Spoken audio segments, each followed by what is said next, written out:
Hi dear Libras, welcome to my YouTube channel, and in this video I'm going to talk about the transits for the month of December.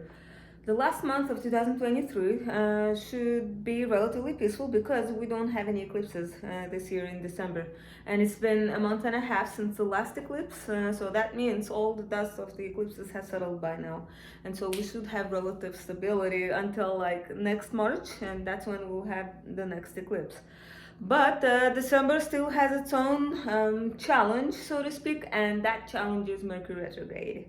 Yep, we have a whole month of Mercury retrograde shenanigans.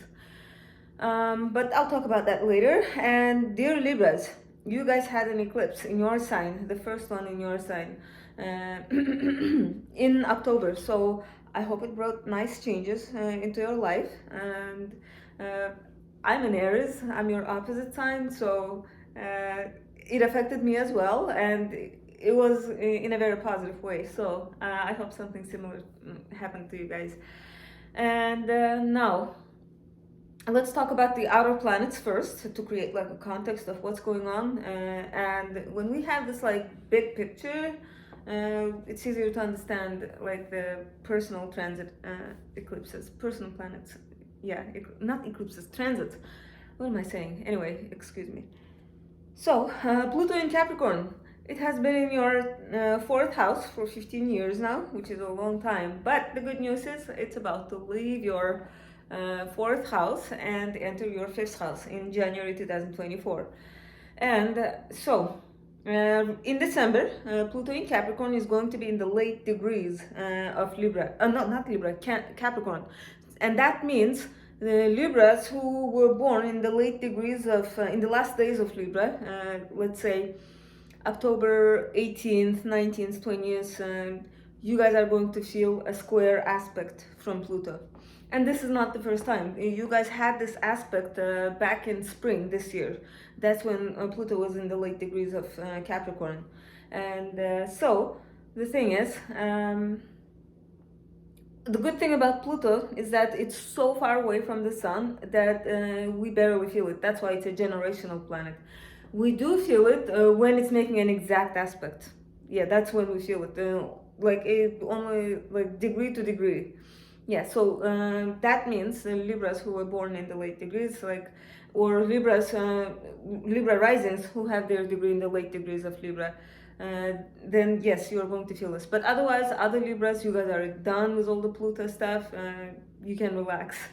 And now, after Pluto, we have Neptune. Neptune in Pisces. That is your sixth house. Sixth house is a house of routine, work, our colleagues, our pets, our health. Okay, so all those things, and you have hosted Neptune in that area of your chart for a decade now, so it's not new energy. But again, the thing with Neptune is that it affects you. You feel it only when it's making some exact aspect to some planet in your chart. So let's say, even though you're a Libra, right? A lot of you probably have planets in Virgo. So let's say Venus in Virgo. If it's in the late degrees, then yes, you are probably feeling an opposition from Neptune. Right now, Neptune is in the late degrees, like 26th, 27th degree of Pisces.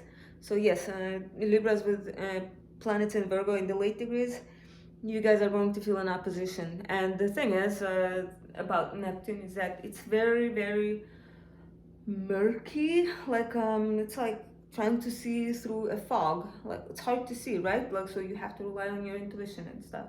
So lack of clarity.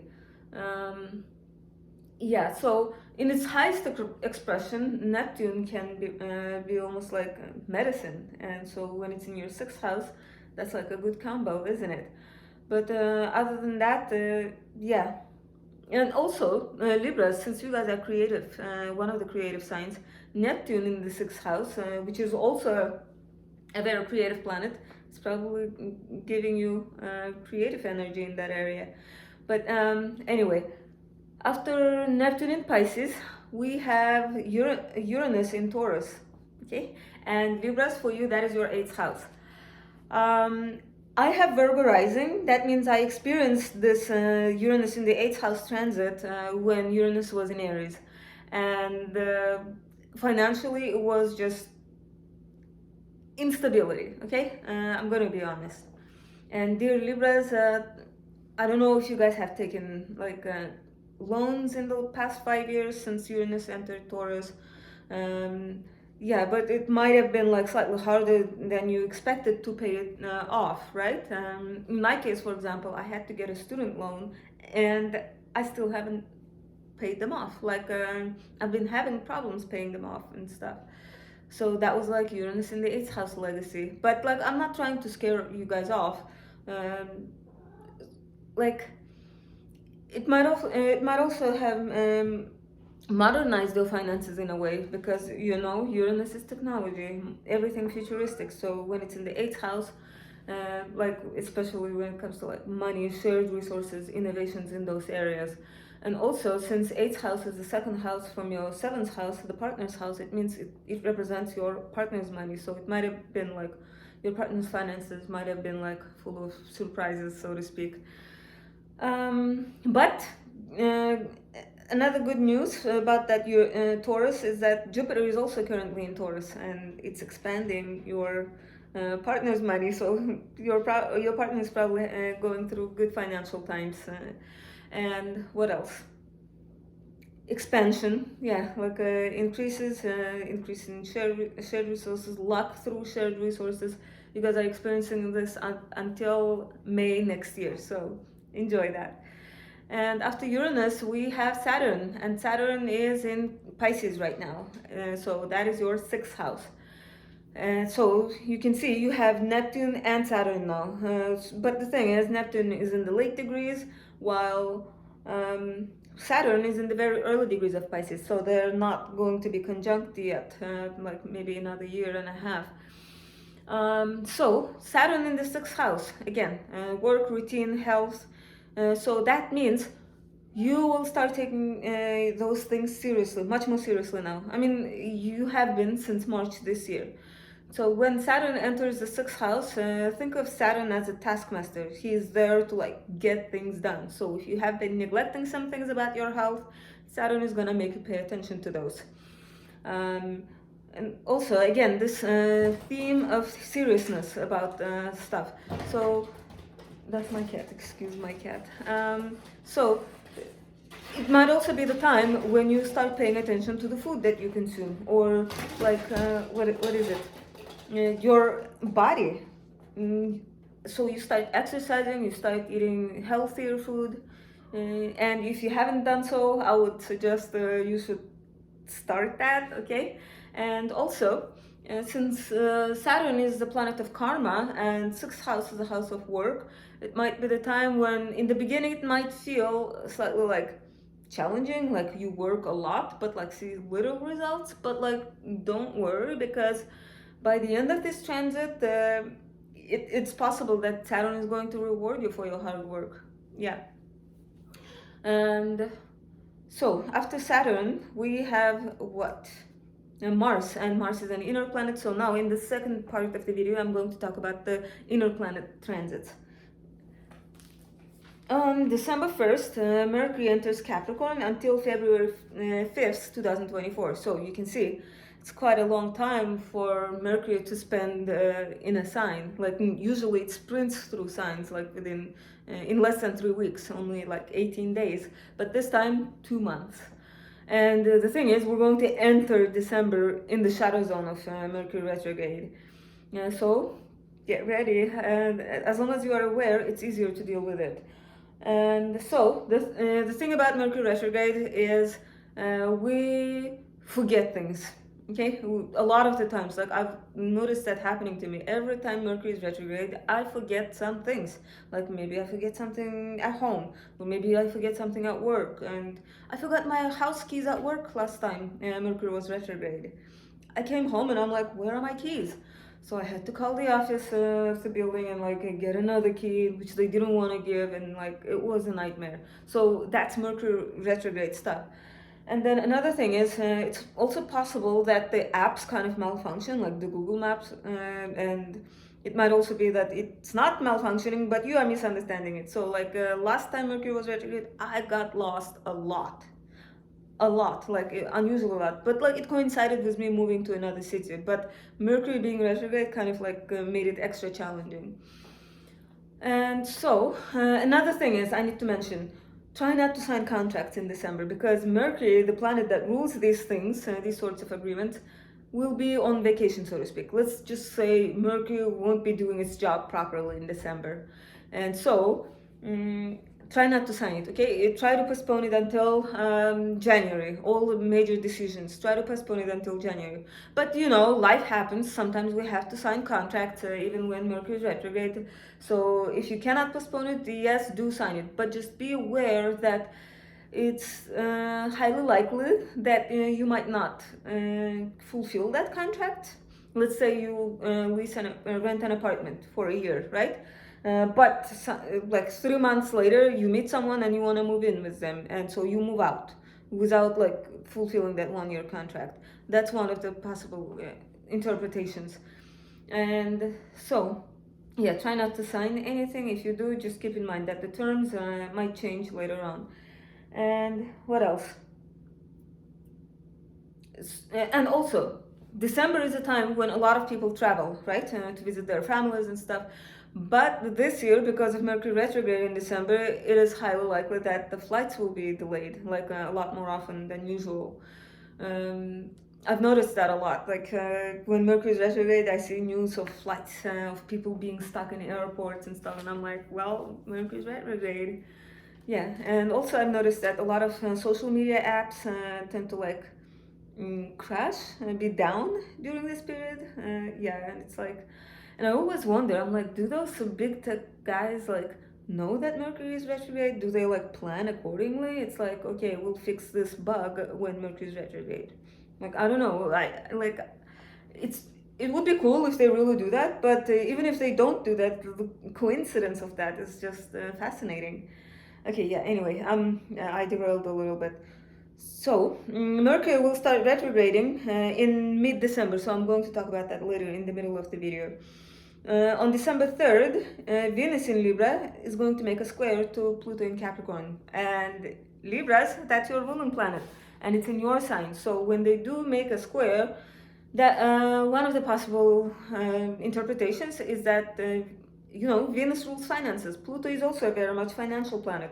So when these two clash, there might be like some financial tensions, because Pluto is also the planet of power. So imagine someone like trying to power play around finances. And another interpretation also is that you know, Venus rules love and Pluto intensity. Okay, think of it as like a volcano that erupts.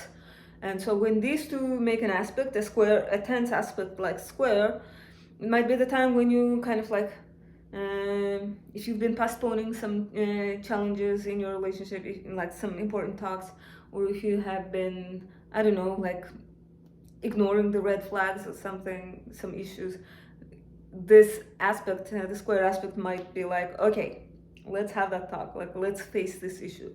Like because Pluto is transformation, it's gonna transform this like pent up Venus energy, I guess. But again, like this is not the kind of aspect that's gonna make you break up. No, please don't worry. This aspect is going to be active for like 3 days maximum. Okay, and so just be aware. And this is at the very beginning of December, December 3rd. After this, one day after this square, Venus is going to leave Libra and enter Scorpio until December 29th, 2023. So most of December, Venus is going to be in Scorpio. When Venus is in Scorpio, so think of it in this way. When Venus was in Libra, Venus was flirty, she was comfortable, she was wearing her best clothes, she was feeling her best self. She was a social butterfly, meeting new people, flirting, and so she finally had someone fall in love with her. And now when Venus enters into Scorpio, it's like it's the time when it's time to get serious, get deeper, like tell me about your deepest secrets, or like your psychological side, like I don't know, psychological secrets, I guess, like childhood memories and shared resources. This is like the time when you create a shared open bank account. So yeah, when Venus in Scorpio, things get really, really deep. Yeah. So and the thing is, we're all going to feel this, and like this mood around romance will be either like I don't know, mysterious, deep. We don't want like superficial connections. Yeah. But anyway. So after this, I forgot to mention. So when Venus enters Scorpio, that means it's your second house. Mm, Good for finances, like all December. Next, on December 5th, we have the last quarter moon in Virgo. That marks the beginning of a week where not much happens, as I mentioned in my previous videos, because the moon will be getting smaller and smaller in size before it disappears completely around the time of the new moon. And so it's not a great time to start anything new. Imagine you start something and the energy of that slowly disappears. You do not want that. That's why you start things with the new moon, because it will be growing, okay, symbolically. You might say I'm crazy for comparing it like the earth events with the shape of the moon, but it really is how it works. And so after December 5th until I would say December 10th or 9th is a great time to recharge your batteries. It's like natural time for that. I mean, like it's also a great time to wrap things up that started with the previous new moon, and it's a great time to get ready for the next new moon, like fill out applications, mail them so that they're delivered by the time of the new moon. And around December 9th, 10th, you can start expecting news, decisions, announcements, okay? Important messages, important new beginnings, because we start feeling the energy of the new moon 4 days before it, okay? And it's still active like 4 days after. So those 8 days, those 4 days around the new moon are important. And so next, on December 6th, Neptune is going to station direct on the 24th degree of Pisces. That is your 6th house. So if there have been any like confusions or lack of clarity around something like 6th house related, like your work, colleagues, your pet, your health, then that confusion is gonna lift up. Okay, once Neptune stations direct and starts moving forward, there is like some sort of clarity.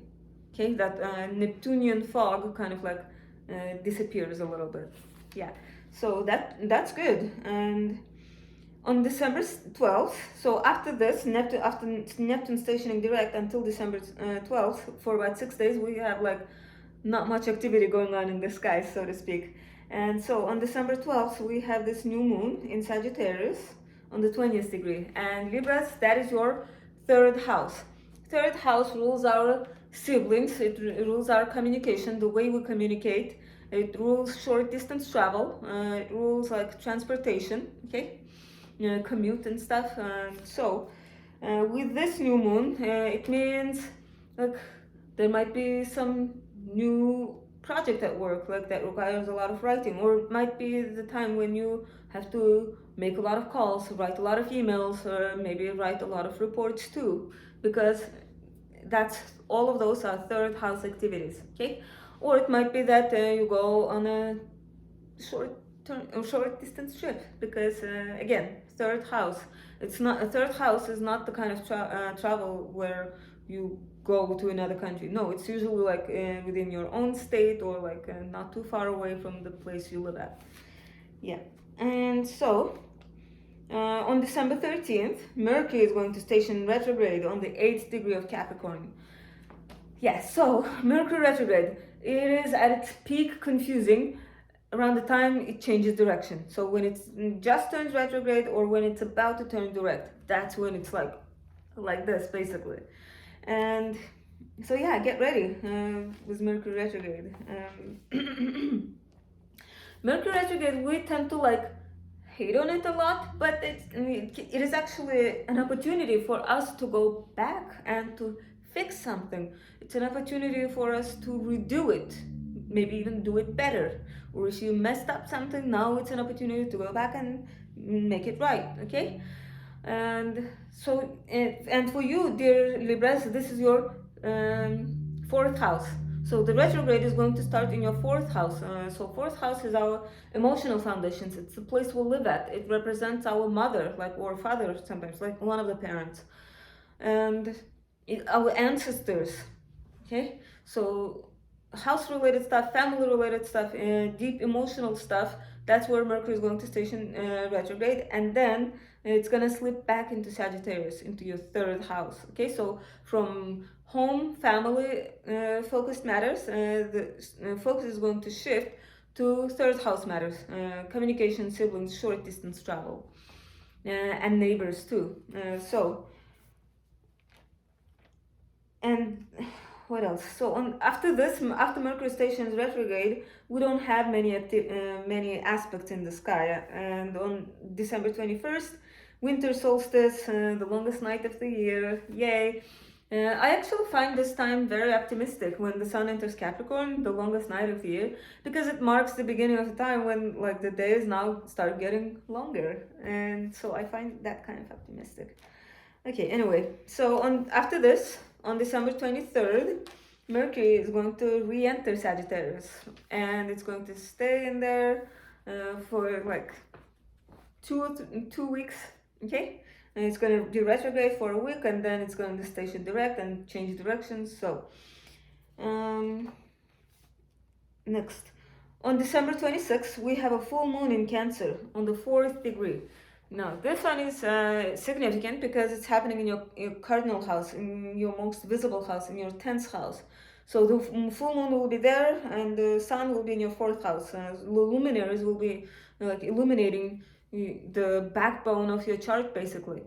So that is important. And so 10th house is our reputation, it's our career, it's our life purpose, okay, and like our profession and social status. And full moons are illuminations, culminations, achievements. So this might be the time at the end of December is a time when you have some sort of like career milestone, like yeah, like when you get like bonuses for a good job done throughout the year, something like that. And it might also be yeah, so full moon, I'm getting lost a little bit. So full moon, illuminations, culminations, in terms of career stuff. So your home and your public life, and also 10th house represents one of your parents, right? So maybe something important happening in your dad's life, not in your life, not in your work, but like in your dad's life. Maybe it's like the time he retires, or maybe it's the time when he gets some important promotion or stuff like that. And generally full moons are the times of us being emotional. Okay, so be patient with yourself and with others. Full moons are, so I guess the end of the year will be kind of like emotional right after the Christmas especially. And on the same day as this full moon, Chiron is going to station direct on the 15th degree of Aries. And Libras, that is your 7th house. So the wounded healer is transiting your house of relationships. So there is this theme of like exposing wounds and in order to heal them. This is yeah, like painful stuff. But when Chiron stations direct, it means there's some sort of healing. Like it might be even barely perceptible, but like there will be some inner healing, and probably around the relationships, like romance related stuff. And on December 29th, Venus is going to enter Sagittarius until January 23rd, 2024. And so now, imagine, remember I talked about like Venus going into Scorpio, facing all the deep stuff, transformation. And then, so Venus, which doesn't like being in Scorpio, which is like, Scorpio is too heavy for Venus. Venus likes all things beautiful and everything nice. So when she gets out of Scorpio and when she enters Sagittarius, she's in the mood to like party and to travel, to try new things, all the exotic things. It's like, yeah, Venus comes out with all this zest for life. And so it should be fun. And Libras, that will be your 3rd house, which is also pretty much a very light-hearted house. So it looks like the end of the year will be pleasant and fun, okay? And at the very end, on December 30th, Jupiter is going to station direct on the 5th degree of Taurus. That is your 8th house. And when Jupiter stations direct, it tends to bring like a dose of optimism in that area. So, so there will be like a boost of optimism, I guess, around the theme of like shared finances, intimacy with your partner. Okay.